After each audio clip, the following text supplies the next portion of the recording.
Hey, it's your boy Reality reporting live from the city, Atlanta. You know what I'm saying? I'm on Industry Most Wanted. I've been through it all in the pain that I endured. Crazy I made it out, it was times I wasn't sure. Ain't settling for less, but I always wanted more. Nah, we ain't playing fails, niggas didn't up the score. Heard them talking down like they never heard of me. Couple walk on down steppers like fraternities. Them niggas sort of change, really moving weird to me. Hey, what's going on, man? It is your girl, TampaMystic, and we are live. Where are we at, Reality? Industries most. Big Industries most wanted, not the little one. Listen, I got one of my favorite people here today, man. You have just been so dope since I've met you. It's all love. You got that good energy, positive vibes. Thank you for being here today. I appreciate you for having me. For real. 100%. We were overdue to do this, but it's a great way to kick off the new year. Nah, for sure. For sure. It's been needed. It's been needed. You do a lot of different things. You're not just a music artist. You're into graphic design. You got merch. You do so many things. Kind of break it down for us. I started as a producer and artist, you know what I'm saying, a designer for whoever you want to think of. Really, you know what I'm saying, I've been doing this for a while. I've been doing it for a real long time now. But you look so young, you know, like he is young. For sure. Let's talk about your journey and how you got started. Take it back for us. You are out here in the Atlanta area, originally from like Marietta, Austell, Georgia. Yeah. Okay. For sure. Do you feel like growing up in and around the Atlanta area inspired you to do the things that you're doing now? I think it's more so of, I would like to say, like I'm inspired by who's around and like, okay, this person lives in the city or this person you can get in contact with. It's more reachable. Yes. You know what I'm saying? So being around certain people or it's like the vibe in Atlanta. The vibe in Atlanta is like, all right, at least growing up in the 90s is like, yo, you know who live out Jermaine Dupri. Jermaine Dupri in the 90s is like, that's different from, you know what I'm saying, different people now. So it's like, yo, you know, Jermaine Dupri go to Airwax Records downtown in the city. A lot of people don't know Airwax. You know what I'm saying? Airwax was a record store in the city. You know what I'm saying? So you go to Airwax, you might run into Ludacris walking across the street because they did signings in there. They don't do signings no more, but it's just like you might come across this type of person or this person just, you know what I'm saying, randomly. Do you feel like over the years that type of vibe has slightly been watered down because so many people are moving here and so many people want to be rappers and etc.? Yeah, I think so, but it's also the thing of it's like, and you come to Atlanta versus another city, everybody in Atlanta is famous. Right. You know what I'm saying? So it's really like if you're not a couple of them people I just named like beforehand, it's like now everybody's somebody. Right. Everything is attainable in Atlanta. Absolutely. And I think social media has added to a lot of that because now it's easier to get your name and your face and your music out there because of social media. Yeah, for sure. What would you say over the years, because you've lived here your whole life, mm-hmm. and we'll talk industry-wise, what would you say is like one of the biggest, most positive changes that you've seen take place in the city of Atlanta when it comes to the music scene? I think it's the growth. Like when you see the growth of like certain things, like, all right, this person catapulted into this person. For instance, like Ludacris. Ludacris was a radio personality. And then he came into a multi-platinum Grammy Award winning artist and now a top actor. Exactly. So it's like everything's like, you know, it's steps, and he's like a blueprint that don't get mentioned often that can show you everything is possible. Absolutely. Shout out to Luda, man. Nah, for sure. Out there doing State Farm commercials and he's doing everything. And he looks amazing. Amazing. Still got a full head of hair. Yeah. I got more grades than he do. Like Luda is doing his thing, but you're absolutely right. And same thing, you mentioned Jermaine Dupri. Mm-hmm. Still out here super, super active in the culture and in the industry. And I love that for him. Absolutely. And there's so many legends that have come up and through the city. I don't know if you were at my event when I first moved here. 3 Stacks pulled up to one of my showcases. Oh, that's hard. And nobody believed it because I had a conversation with his management team and they said, we're going to bring him through tonight. I'm like, yeah, right. I'm like, he is not going to pull up.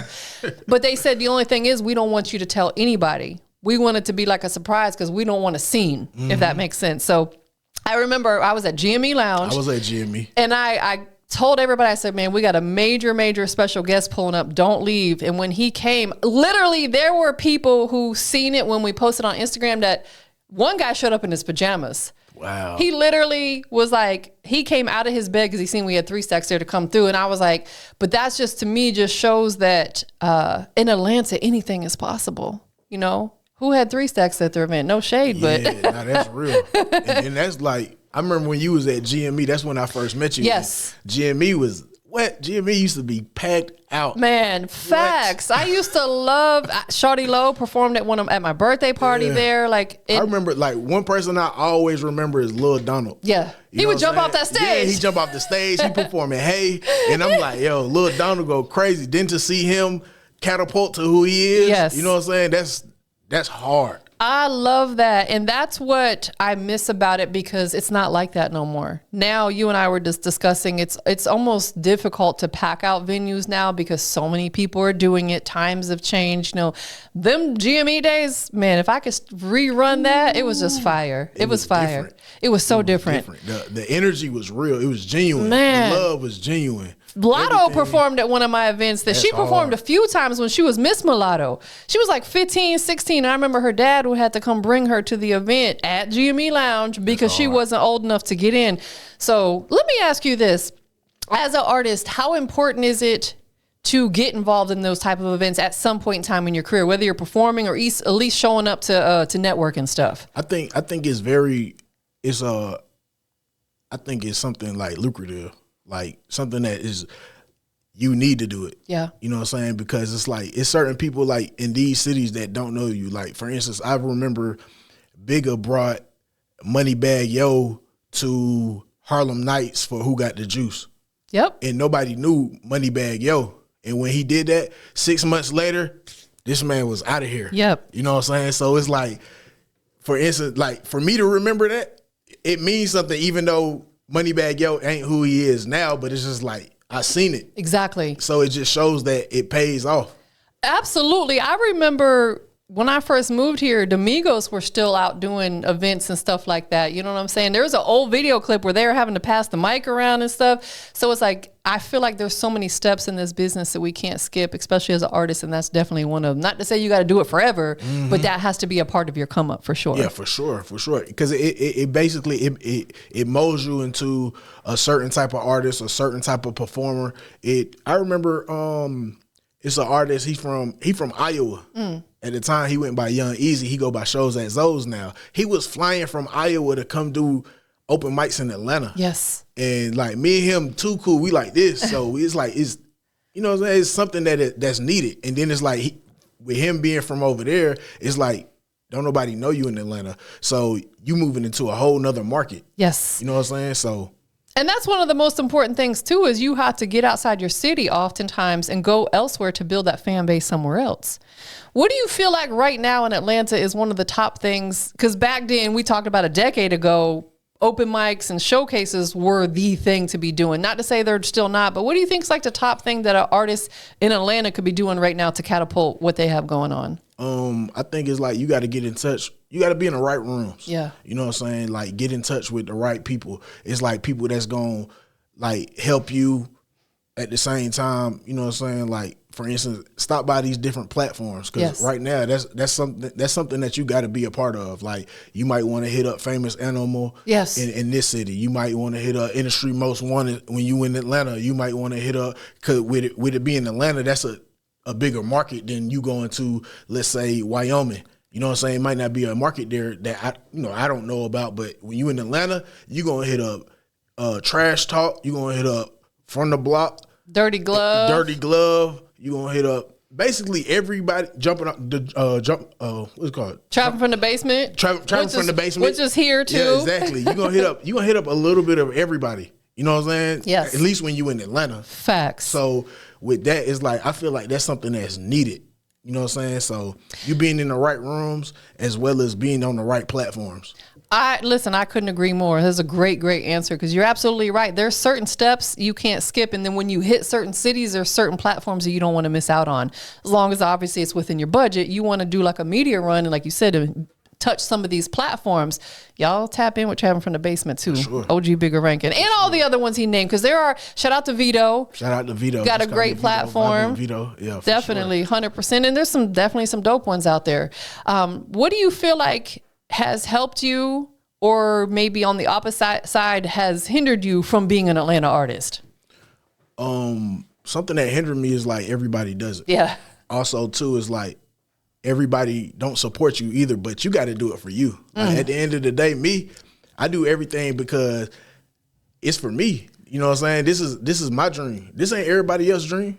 You know what I'm saying? So it's just really like you gotta be able to, all right, let me go ahead and be at this show, be at this open mic, even if there's nobody there that you know. Yeah. Like I came alone too many times, and I'm cool with going alone. I to this day I go somewhere alone. Like, I do too. You know what I'm saying? Just because it's like everybody around you might not be the energy that you want around you permanently. It's just somebody to have around, and with that, it's like that right there, support.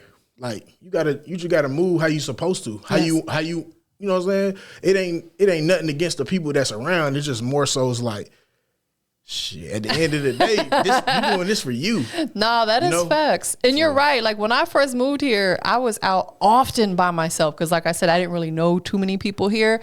And I still don't mind doing that because I get to come and go when I'm ready to. You know, like I definitely ain't riding with nobody else. Definitely ain't riding with nobody. I'm ready to go. Nah. I'm ready to go. Exactly. Give me 45 minutes and I'm gone. Nah, facts. At best, I'll meet you there. Yeah. But we ain't riding together. Riding together. I don't care if you my neighbor. That is facts. I'll see you when I get there. You can follow me there, whatever we got to do. Nah, facts. I'm the type of person, I don't like to be there all night. Yeah. I like to beat the crowd out of there. Whether it's an event, sporting events, I always leave early because I ain't trying to get caught up in all that doggone traffic. Do you feel like, what about like A3C wasn't here in 2024? I noticed that. And it felt different. It felt weird because it's like we know October. Right. October, A3C is in the city. Yeah. And I don't know where they went.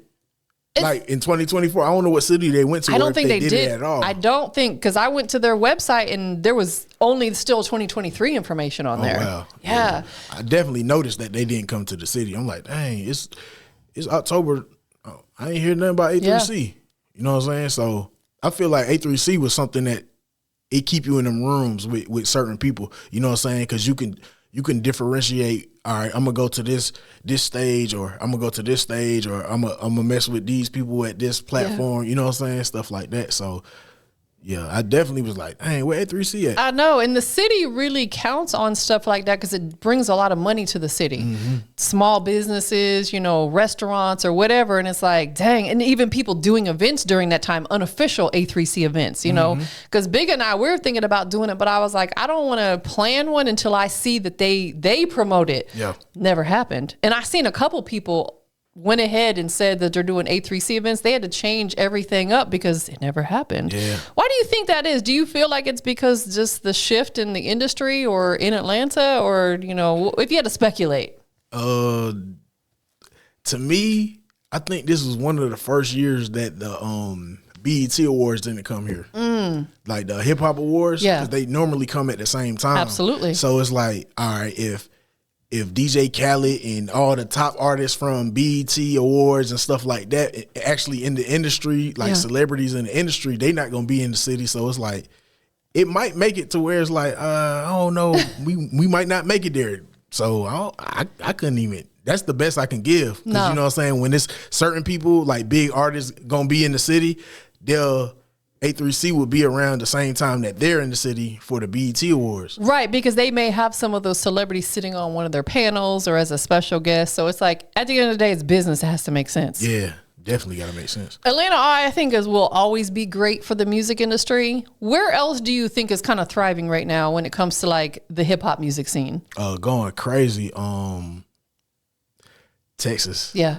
Like, I want to say Dallas. Yeah. Like Dallas, like Big X going crazy. Love him. I believe he is from Dallas, but he going crazy.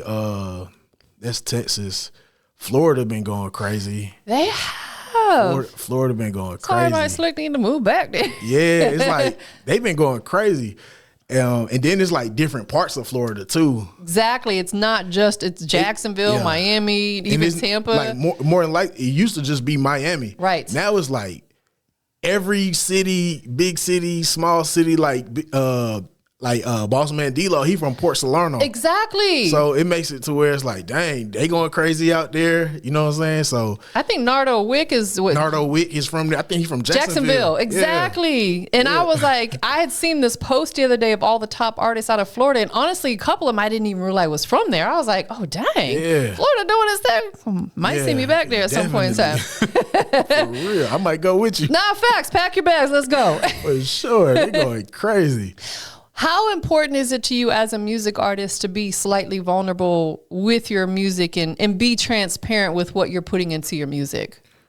So I think I think you being vulnerable, at least me being vulnerable in my music, it's really like, it's some insight to people like, all right, I can relate to that. So if I can relate to you being vulnerable, like I feel a way to where it's like, dang, like I know this person because I'm that person.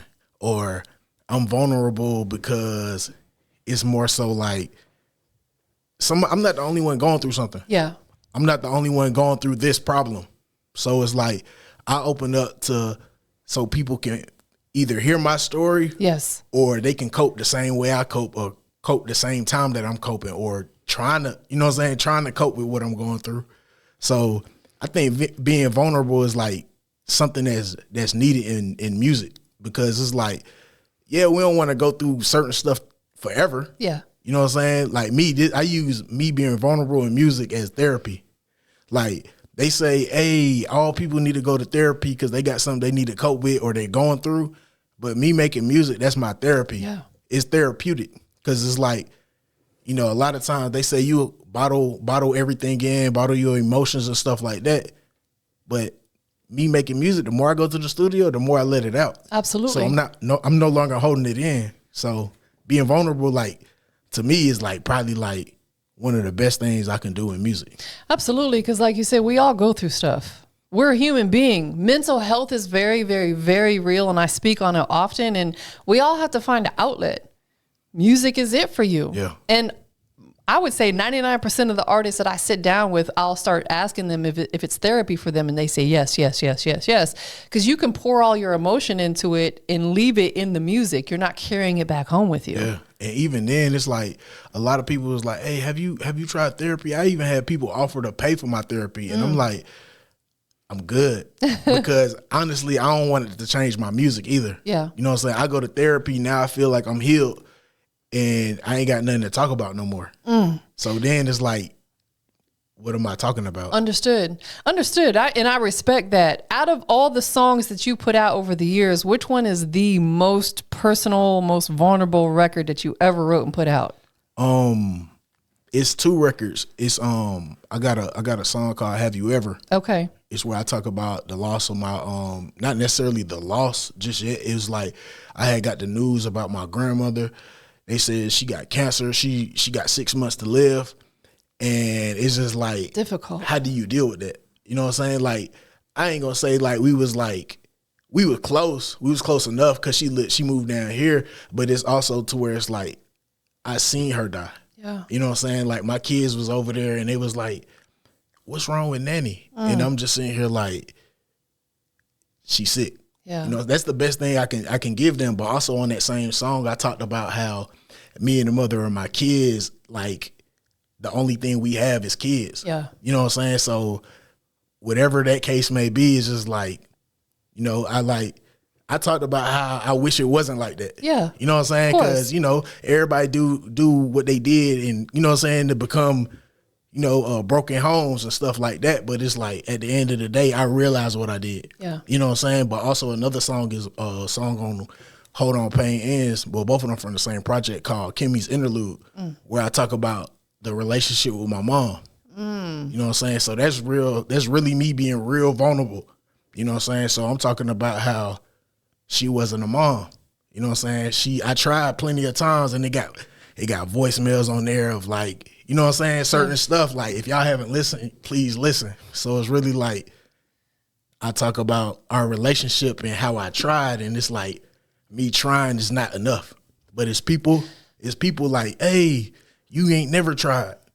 Man, you don't know what we talked about. You don't know what I tried, because I'm the only one trying. When you don't see no effort in trying, it's like, how long am I gonna try? You know what I'm saying? Absolutely. Do you just give up or you keep trying? I feel like I ain't got no more try in me. There comes a point in time where you have to pull back and have to scale back because you'll lose yourself. I've experienced that in relationships where I felt like I was constantly trying to prove myself or trying to prove that I'm a good person and beg for that attention. And it gets to the point where it's like you almost get caught up in losing yourself in that, and we can never do that.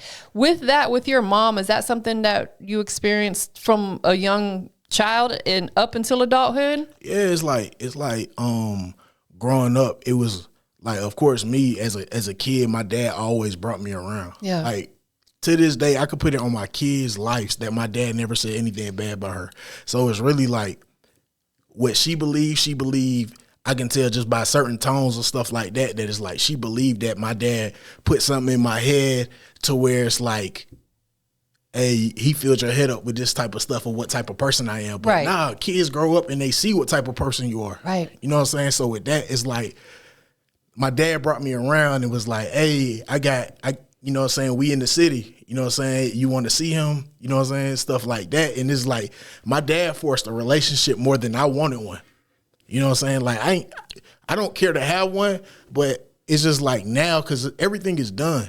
You know what I'm saying? The damage is done. Yeah. Like no matter how hard I ever try, it's just like I see it gets wishy-washy.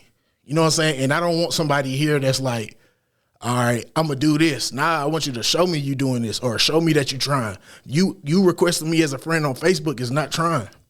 At all. You know what I'm saying? So it's really like you comment on my pictures like, hey, my son, that's not trying. Man. You know what I'm saying? So it's really like before I actually was like, man, let me change what type of music I make. I was making certain type of stuff that was like appealing to people that was listening. Like, all right, I'm in the club, I'm making club music. You know what I'm saying? Stuff like that. But I'm like, nah, man, let me really tell my story. So as I tell my story, is people are like, nah, bro, you're not telling your story. You're not being truthful with the story that you're telling. Yeah. Only one person can tell my story. It's my story. You know what I'm saying? So with that, it's just like me being vulnerable. It's like, it's something that's needed. So I'm trying to cope with what I've been going through as far as my mom being a deadbeat. Cause it's like, what's your definition of a deadbeat?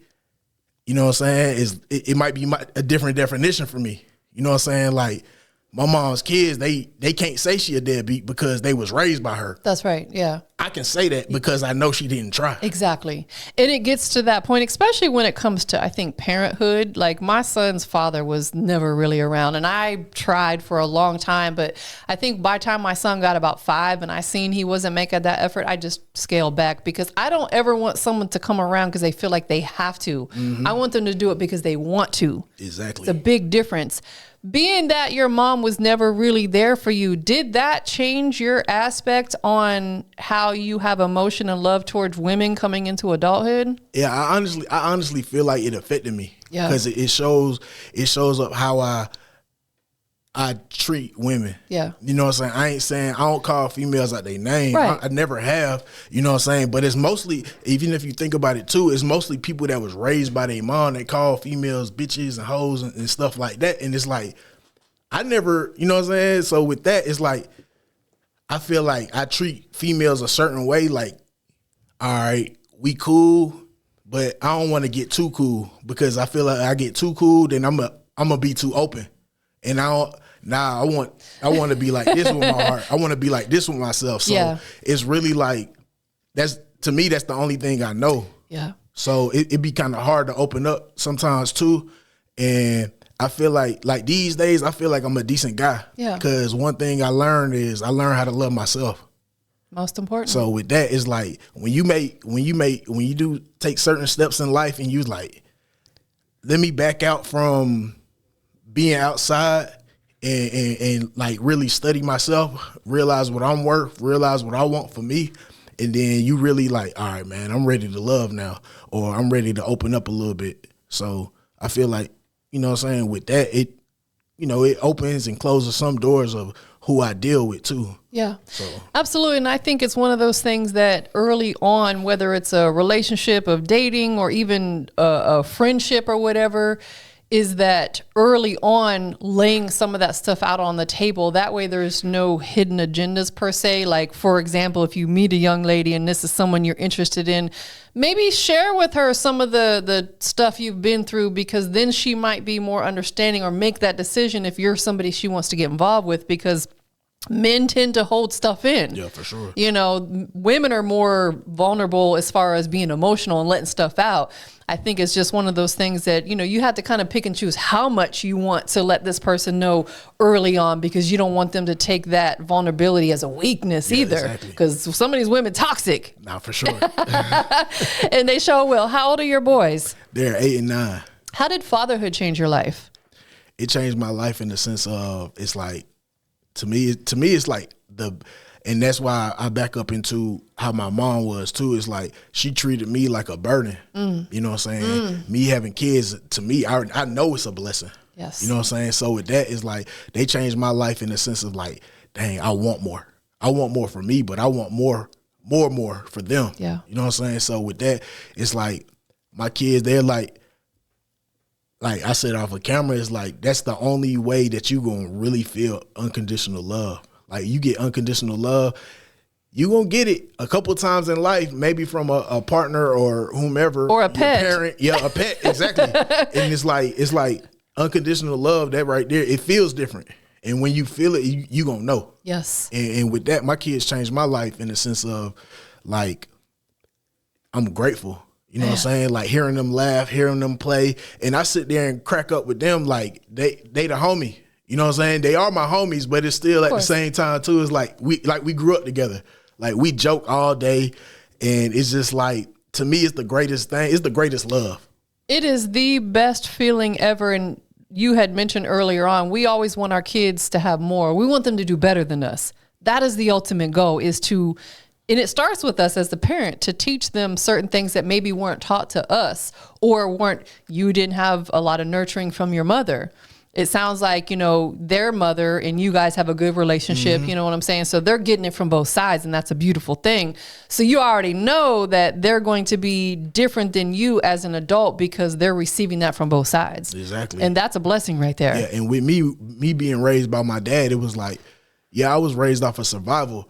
And my dad asked me, he was like, hey, was I really that bad as a parent? And I'm like, nah, you weren't bad at all. But I also said to him too, I was like, certain love is like, we didn't get that. Yeah. Like, I didn't know how to, you know, hug on my kids, or, you know what I'm saying? Like growing up, kiss my kids and stuff like that, because dads don't do that. Exactly. You know what I'm saying? But it's like, they get that from both sides. Like, I might be in one room and then they'll go to the living room. In that first room, I asked them for a hug or hug them. I seen them in the living room 2 minutes later, I'm giving them another hug. You know what I'm saying? Just because it's like, it's something that's real. Absolutely. And I think that's something, I hear this a lot with a lot of the young men that I sit down with. They say that they didn't grow up in a household exactly where they were getting hugs, or if they cried, oh, you better stop that crying. Boys don't cry. And it's like, I feel like we have to let them know it's okay to do that. I was the same with my son. Like, I didn't want him to be soft, but at the same time, I always instilled in him it's okay to show your emotion. And I see how he grew up. He's got a wife and he's loving, and, you know, and I'm just like, I felt like a lot of that came from how he was raised and brought up. And that's what you're doing with your boys as well. Yeah, I'm trying my best, honestly. No, you ain't trying, you're doing. Yeah, I appreciate that. Let's talk about this brand. Let me grab this hoodie over here. First and foremost, he brought me one of the dopest hoodies. This thing is, man, it's super, super dope. Y'all see this on camera. It's embroidered. It's nice. Hold on, pain ends. Hold on, pain ends. That is such a statement right there, because that is facts. This too shall pass. You right? Just hold on, because that pain will end, you know, and it sounds like, again, everything we just talked about leads up to why you developed this brand. Tell us about it. So it started as like me, I'm knowing like, all right, I got a project. So I'm working on this project for some years. Yeah. I'm working on this project. I'm going through life, but working on this project at the same time. So I'm like, man, let me drop some merch. So I dropped the merch, but I just put hope on there. So now it's like, I just put hope. So people like, oh, let me get that. So I sold a lot of merch without people knowing the meaning. And then later on, I put Hold On Pain ends at the bottom. And if you notice, it's like it's a hope, but hold on pain. And when you look at the P, it's broken up because it's pain, but it's also the sun shining through. You know what I'm saying? So put a lot of thought into it. Yeah, exactly. So with that, it's really like I started as in my head a project, like I call it an album. You know what I'm saying? And I made the merch for it, and it's just really like I'm like, the whole time people didn't know it was a project on the way. You know what I'm saying? So it was really like a marketing plan that I had, and I just went all the way through with that. And it's what I love about the concept of what you did is that the album title is something that people can relate to, so you were able to develop it into merch as well. There are some album titles that some of y'all artists come out with, and then they want to develop a merch brand behind it, and it's like, I'm not going to wear that. Yeah. You have to think about and put yourself into consumer shoes. Would you wear it if someone else had that as a brand? Exactly. Yes, I would. Yeah. You know what I'm saying? So my bad. No, you good. And at the same time too, I think a lot of times people just come up with merch, but I think you got to be able to dress too. It comes down to put that ish on. You got to put that shit on for real. You know what I'm saying? So a lot of people come up with merch, but or a brand or something like that. But you got to be able to dress too, because if you could dress, then more people are gonna buy it. You know what I'm saying? So you got to be a walking billboard and a model. Exactly. So it's really like, if you can't, I ain't gonna. You know what I'm saying? A lot of people, it got to be in you. You know what I'm saying? So if it's in you, then when people buy it, it's on you. You know what I'm saying? So it's like, shit. Hey, let me get some of that. And it's safe to say that you designed this because you are a phenomenal graphic designer. You're a platinum graphic designer. Let's lead into that a little bit, because there are some people out here who really could use your services. Let's just keep it G. And they be pissing me off, because it's like me. I'm the type of person to where it's like, all right, I see, all right, y'all, you're an artist. You on social media. I don't watch for certain stuff, but it's like a lot of people, they come off like, hey man, I got this much money, I want to do this, this, and this, and this. And I'm like, all right, cool. But before you come to me, I need you to get a photo shoot. Please get a photo shoot. Stop taking them doggone selfies with your raggedy Android that's like 10, 15 years old. So with that, is like, first, you ain't got to come to me. And if you want something that I can't do, I'm going to tell you who to go to. Yeah. And like, because I ain't no hater. So I'm going to tell you to hit up this person if I can't do what you want me to do. Yeah. So get you a photo shoot first, and then, then hit up who you want to do your work.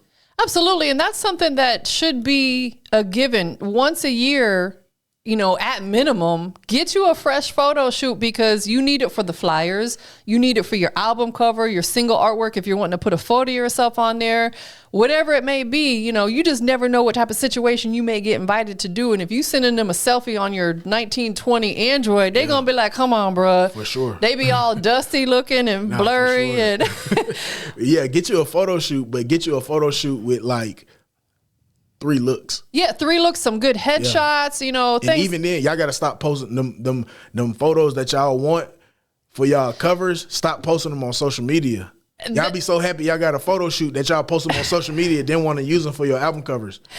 You need to keep whatever photo, like you just said, keep it exclusive. Keep it in the vault, tucked away, and show the world on your album cover. Or your single cover, or whatever it may be. Yeah, on that flyer. Yeah, on the flyer. For sure. Who are a couple of artists that people may know of? I know we know K-Camp, obviously, is probably one of your big ones, that you've designed for. Kevin Gates. I did Kevin Gates. I did Verse Simmons. I did Ty Dolla $ign, Fresh Montana. I did actually, I had a placement on it was one of the last NBA Live video games. That was hard. Who else? I did a lot of people's stuff. Rest in peace, my brother Young Mozzie. I did Young Mozzie. Wow. I do a lot of stuff for Quanti Cash. Me and Quanti been locked in since 2010.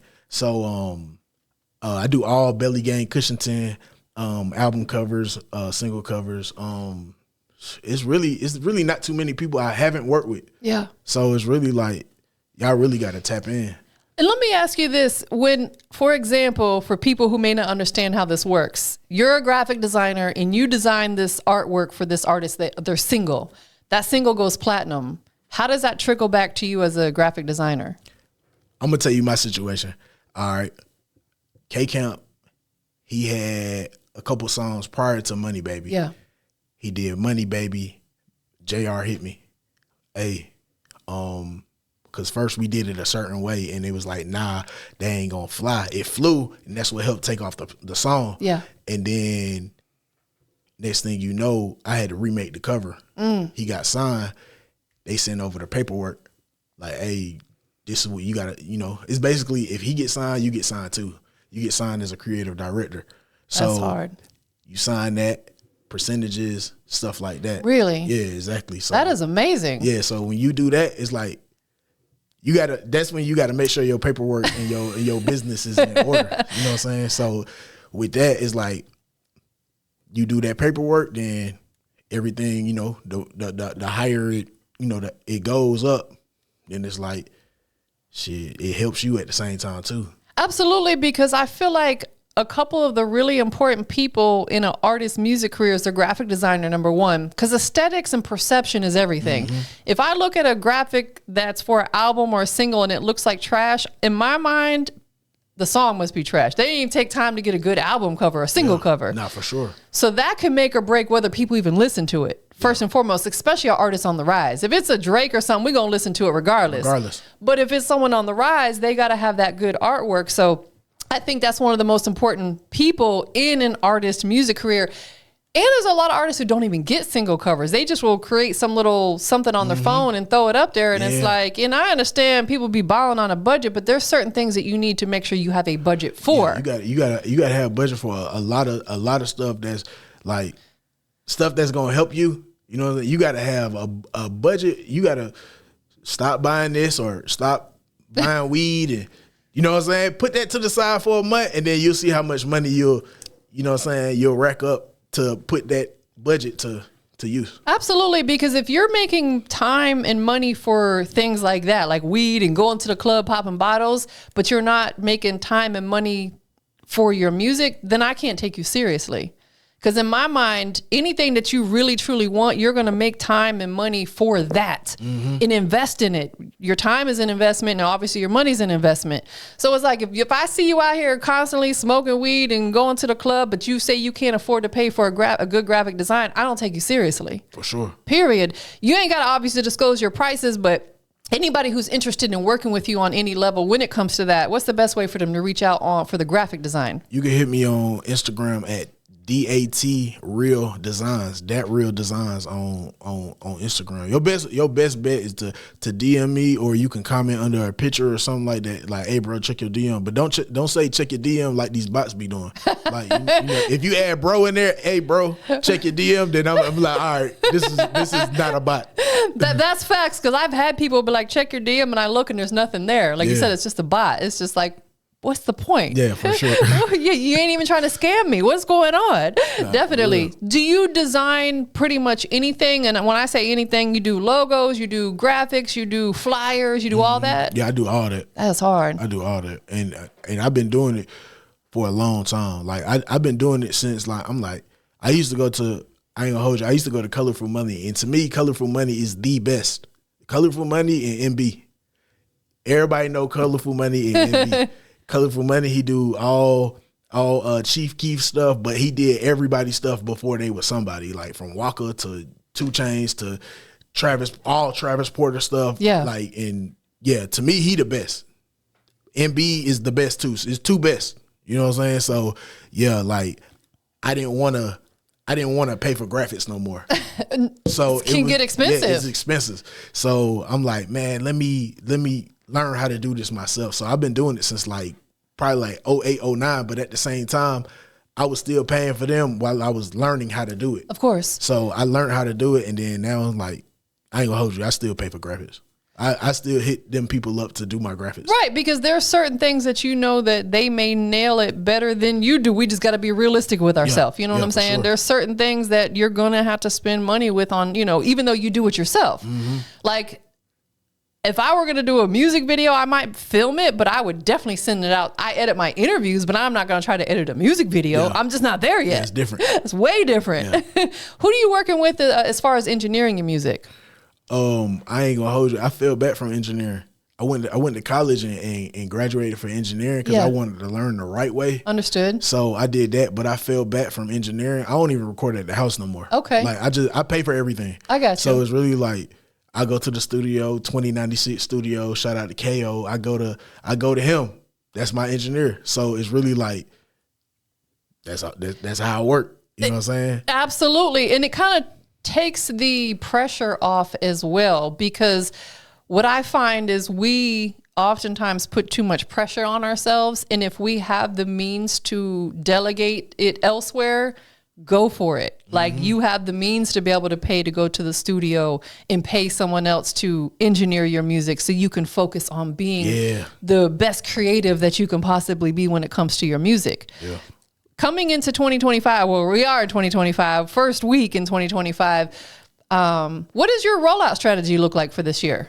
Realistically, me, I'm one of them people that I set goals, but I set goals for the day. Yeah. Instead of for long term, and then too, it's like I'm one of them people that I move a certain way. Like I'm silent about everything. I don't tell too many people too much, and I just, like I said, I move a certain way. So it's like my rollout strategy is I'm shooting videos. Shout out Lil Sam World. I'm working with Lil Sam. I got a shoot today, and we locked in. So it's really like I'm shooting videos off this project. I got like 5-6 videos off the project. That's dope. And I'm working on another project at the same time. Already in the works. And I dropped on November 8th. You know what I'm saying? I dropped on November 8th, and I'm still working. So it's like, to me, a lot of people say you might not need to shoot videos because of how social media is and they need content. But me, I when it comes to that, I'm old school. Like me, I'm the type of person like people gonna watch before they actually listen. I agree. So when you get them videos, you gotta put them videos out. You know what I'm saying? So yeah, that's just how I'm working. I'm working like that, and I told myself, I'm like, I'm not dropping this H.O.P.E project if I don't have Big Rube on there. And he's somebody I wanted for Dreams Are Reality, and I dropped Dreams Are Reality in 2017. Right. So I was like, I'm not dropping without Big Rube on there. Man. I hit up Big Rube, sent him the money. He sent me everything. You know what I'm saying? And he had it actually before I even needed it. Good business. Great business. And I'm not dropping this next project if Big Rube not on it. Man. You know what I'm saying? So that's just how I'm working. You set a standard for yourself. Yeah, exactly. And it came to fruition. Shout out to Big Rube, man. Super legend. Super duper legend. Nah, that is really, really dope. And again, going back to the visuals, I think it's important because you can take one music video that's, we'll say if it's 3-4 minutes long, chop it up, and now you've got content for the next few weeks. Yeah. You don't never want to post your entire music video on Instagram. Give them 15 seconds of this portion, and then next week, 15 seconds of this portion. That right there, because, you know, we are in a content era. Yeah. Everybody wants that. We're in a visual era, like you said. Yeah. And not only that, you know, there's so many programs and stuff out here that maybe you can't afford the big, you know, famous music video director or whatever. There's a lot of AI programs out here you can do some dope visualizers and stuff with now. Is that something that you do? Do you make like the lyric videos or visualizers? I don't necessarily make them. Like I do have other people do. Yeah. I go to CapCut. Yeah. You know what I'm saying? I know that's right. CapCut's my best friend. I go to CapCut and I'll do the captions on there and do it however. But what you said with like, you got a 3-4 minute music video, you cut it up. Like 1 week you might drop the hook, and that's what I've been doing. I'll drop the hook, I drop the first verse. It's three verses on Price to Pay, but they 8 bars. So you know what I'm saying? It's really like 30 seconds. You know what I'm saying? So I drop that, I do that, and then I drop the next one. And then I drop the next one, and then I'm just keep going. But at the same time, I'm still working. I'm not just relying on this one music video. I'm still working, so it's more videos that's on the way too. You know what I'm saying? Absolutely. One music video could be a few weeks of content for you. Yeah. You know, and then doing stuff like this as well. Yeah. You know, people, when you can take certain clips from like conversations or interviews, a lot of times that goes viral because people can relate to what you're talking about. Like you saying, being vulnerable with your music. There's going to be artists out here who are going to feel that. They are going to absolutely feel that. And speaking of CapCut, I use the desktop version as well. Have you tried that? Nah. Oh, you going crazy. I love the desktop version. Just to keep it G, can pretty much do a lot of what like Premiere Pro and stuff is doing, but it's not as complicated. And I love that because like when I chop up like clips from my interviews, I use the CapCut, and on the desktop version, they've got, you know, you can put all the captions on there. There's so many things, and it has AI built in. So if I'm moving a little bit, it'll move. Oh, that's hard. It's hard. And it's included. If you pay for the $7.99 a month, it's free for your desktop. So download the desktop version. Yeah. I'm gonna have to go straight to desktop. Because it's so much easier than working off your doggone phone sometimes, just to have it on that big screen and see what's going on. Especially you might be, you get the desktop version, you might be open to more, you know what I'm saying, more different effects and like you said, the AI and stuff like that. You might be open to more special functions and stuff like that. No, absolutely. And the other thing that the desktop version offers, I don't know if and I'm not a spokesperson of CapCut, I love them. Come with that check. Come with that check. Come on, be an official sponsor. The other thing that they have is they have a whole graphics section. Like, are you familiar with Canva? Yeah. So they have a whole section that's like Canva. So I make all my thumbnails for my YouTube videos on same subscription that for CapCut. Yeah. Because I was paying for Canva to do it. But I was like, shoot, let me cancel this Canva because I can make them over here. So if you guys need something basic and quick, they have a whole graphic design section with templates and everything, which is super dope. So shout out to CapCut. We need a check. They just show y'all she working. She really working. Right. And you as well, because we learned to do a lot of stuff ourselves. That's important. Very important. 100%. Right now, the main single that you're pushing is called Price to Pay. Price to Pay. Tell us a little bit about it. Crazy story. I'm in the studio and I'm working and writing the whole. People ask me like, "Hey man, you can do this verse or whatever," and I'm like, I gotta be in the studio. I don't do it from home no more. Yeah. So it's like I'm writing in the studio. I just finished writing and I'm about to record, but Uber said they outside with the food. So I go outside and I guess he see I'm at a studio and he pound me up like this. So I pound him and you know what I'm saying, stuff like that. I went back in the studio and I'm like, yo, I do not know how this song go. And I'm sitting there like, I have no clue how this, I'm in the booth like, and I don't know the cadence or anything. So I came up with a cadence off spot. You know what I'm saying? And I was talking to somebody and they was like, hey, that song hard as hell. And I'm sitting here like, I'm telling them the same story. They was like, so I said, I think he gave me some bad vibes. And they was like, do you think it was really some bad vibes or some good vibes? Because how the song turned out is hard. That's a good question. So I'm sitting here like, damn, you might be on to something because that's pretty impressive. I was like, that's deep. Yeah, and I'm like, this dude did something different. So the man that delivered that food that day, I was like, shout out to that Uber driver. Shout him out, man, because he helped me create the cadences and everything. Because of course I had the whole verse written, and I just didn't know how it went. And I know KO was like, man, what he got going on? What is going on? Oh, this ain't like you. Yeah, and I'm in the studio. I'm like, this is crazy because I have no clue how, you know what I'm saying? And then I'm like, I be pressed for time sometimes too. And it'd be like, I believe I probably had like an hour left in that session. And I knock out songs in like 15 minutes. Wow. So it's really like, it's taking a little bit longer than 15 minutes to go do this song based off the vibes, you know what I'm saying? Yeah. So I went in and I created certain cadences and stuff like that. And it's really like, yo, this song is different. You know what I'm saying? Yeah. So how I do like, it's certain, I don't know. Y'all check out the song and y'all will hear how I did certain cadences on the hook and I was barred up, you know what I'm saying? Stuff like that. And you know what I'm saying? You'll hear and you'll be like, dang, this is different.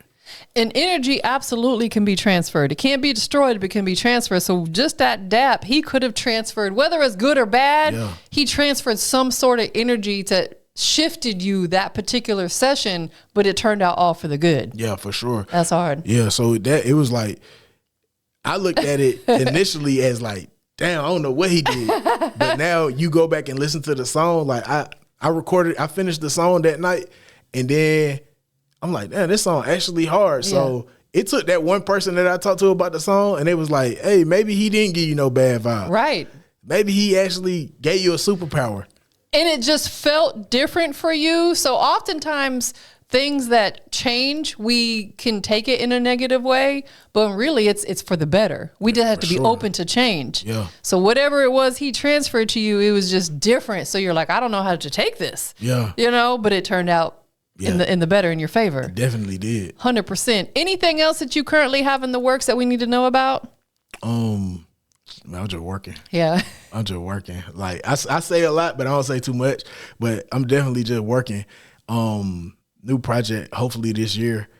I gotta drop it this year. So yeah, I'm working with whoever I want to work with. Yeah. You know what I'm saying? I feel good about that too. I love that. I'm working with whoever I want to work with. Man. Like if I want to work with this person, I just hit them up and then I'm working with them. That's you know what I'm saying? Beautiful feeling right there. Yeah. You're not necessarily having to work with people you don't want to work with. Exactly. You're on the opposite side of that. That's a peace of mind right there. For sure. Like I told like I got some homies that rap and stuff like that. I said, hey, I ain't doing no features with y'all no more. Like, and it's not it to me, it's like it's in the sense of like, yeah, we cool, but y'all don't take music serious like I do. Y'all take music just to, all right, let me drop some music. Yeah. You know what I'm saying? But me, I like to have a rollout. I like to, all right, let me do these interviews. Let me shoot this video. Let me have this photo shoot. Yep. You know what I'm saying? Like I'm a real artist. Like that's why I don't like to call myself a rapper, because I don't just rap. Yeah. You know what I'm saying? I'm an artist, and I like the art form of it, and I like being the person that's the artist. You're very calculated. Very. And I am too. And I think that's what makes us great business people, is because, and it separates us. Like you said, some of these artists, they just want to record a song because they see you doing all these things, but they don't want to do it. Yeah. And at the end of the day, every move we make has to make sense. It has to. Like as a kid, like my dad had me out here. I was DJing parties. You know what I'm saying? Like my dad was a DJ. Like he DJed for everybody, like from Andrew Young to the two brown buildings in the city. Like my dad was all over the city doing high schools and everything. So if it was a younger crowd, my dad would put me like, hey, you DJing this party. Yeah. You know that's what I'm saying? dope. Because my dad don't know the younger music. My dad is older. You know what I'm saying? So he'll have me DJ at the parties, and we was in the what it's called, a record booth in based out of Florida called Promo Only. So my dad was getting CDs just when you DJing with CDs, of course. So he getting CDs every month of the hottest songs that's out before they hit the radio. I don't know how they calculate that, but yeah, we was DJing parties, and my dad would have me DJ the younger party, the younger crowd. So I'm going from Redan High School to dang on Sequoia High School to middle schools to I never knew that. everywhere. Yeah, so I'm everywhere. But at them same parties that I'm DJing at, I'm performing at. You know what I'm saying? Right. So, and this is like, So let me squeeze a performance in there too. I'm like, and they didn't know they was getting a performance. They didn't care who I was. They was acting like I was on. That's hard. You know what I'm saying? So I was performing at every school. So if y'all haven't seen me, like you like, hey, you went outside, I was getting money. I'm getting money in different cities. I'm like, people pay for us to DJ at wedding in Ohio. Wow. You know what I'm saying? So as a kid, I'm going to Ohio to DJ a wedding with my pops. Like we going on tours DJing, just me and my pops. That's amazing. You know what I'm saying? So it's like me growing up in music is different from people waking up and doing music. Yeah. Like this is something that it's in me. It's in you. It's literally in your DNA. Like seriously, because it stemmed from your pops. Yeah. Shout out to your dad, Shout man. out my Does he pops, live for here in real. Atlanta? Yeah, he definitely live here in Atlanta. Shout out to Pops, man. You did a phenomenal job. You have an amazing son. Nah, that's love. 100%. That's love. One last thing I want to ask you. What is the best piece of advice that someone's ever given you about this industry that you still apply to your everyday? Man, I'm going to tell you straight up. Dude named Illa Jones. Y'all probably know Illa Jones, or y'all know Billy Garcia. Same person. Produced for a lot of people. He actually, if I'm not mistaken, he produced Wet for Lucci. And he said, stay in these niggas' face. And he wasn't even giving me that information. He was giving it to somebody I was with. He said, stay in these people's faces. And that's one thing you can do. Because with me, I got a certain look. All right, I got a beard and I got glasses. That's one thing that if you don't know my name and you see me, you know my face every time. Yep. So everywhere I go, like, hey, I know you from somewhere. and that's just how it is. So I stayed in these people's faces. So that's just something that it's like I had to, and I have to. You know what I'm saying? So I've been in these people's faces forever. So they know me, even if they don't know me. That is facts. You know what I'm saying? Like I had an interview. I had an interview at Mean Streets with Royce, and he ain't know me, but he knew me from being in the studio with Verse Simmons. Cause Royce, he's like the head dude for Generation Now. Right. And he was the engineer for that Verse Simmons session. And I'm in that session with Verse Simmons. We working on the record. I'm with JR. And it's just like he knew who I was, but he didn't know me. You know what I'm saying? So you stay in these people's faces, that's just something you gotta do. You know what I'm saying? No matter who you are, no matter where you from, if they see you, they gonna remember. You know what I'm saying? Especially if you got an image. It's one of the best pieces of advice that you could have ever gotten. Even like you said, it wasn't directly to you, but you picked up on it. You are 100% right. Yeah. You have to be outside and be in these people's faces and try to work your way into the right rooms. Yeah, definitely. That's one thing that's super important too. Being in the right rooms, and it's like it's rooms that look right, but it's not the right rooms. Right. Absolutely. Something I say all the time. Relationships will put you in places that money cannot. If you feel like you can buy your way into stuff, you're sadly lost. Yeah. I wouldn't want people to try to buy their way into my situation because there's some people that they can pay me enough to be around them. Slick. Yeah. You got to build them solid relationships. You got to.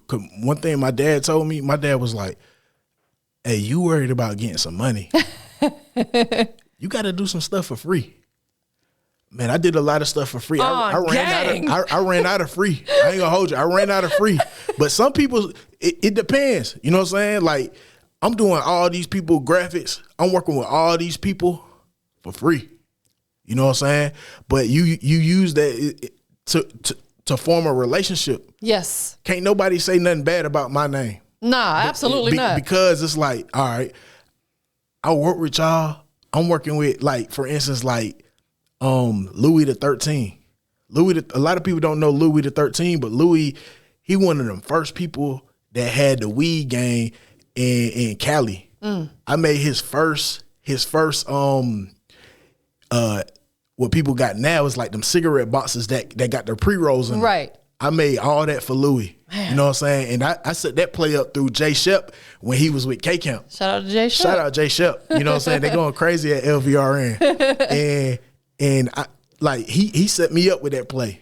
You know what I'm saying? And it's just like, Louis may not know me, but he know the work that I did. If you don't know me, you know my work. Right. You know what I'm saying? So with that, it's like, you got like, even if you working, it's like, you might need some money. A lot of times you need money more than you need that relationship as you think in that moment. In that moment. But dang on that work that you did is gonna pay off in that relationship that you got. Absolutely. When you're open to sometimes doing free work or doing favors for people, it could lead you into a big bag. Yeah. There's been a lot of media events. I did media at the BMF premiere, and it wasn't a paid situation, but you know how many relationships I made that made me money later on down the road? Yeah. You have to pick and choose. Yeah. You have to pick and choose, and you got to know that throughout your career, it is going to happen, but you just got to pick and choose. Yeah, and it worked, and especially worked for me because it's like, I'm working with K-Camp, and I'm working with K-Camp. I did Money Baby, but people don't know I did Cut Her Off.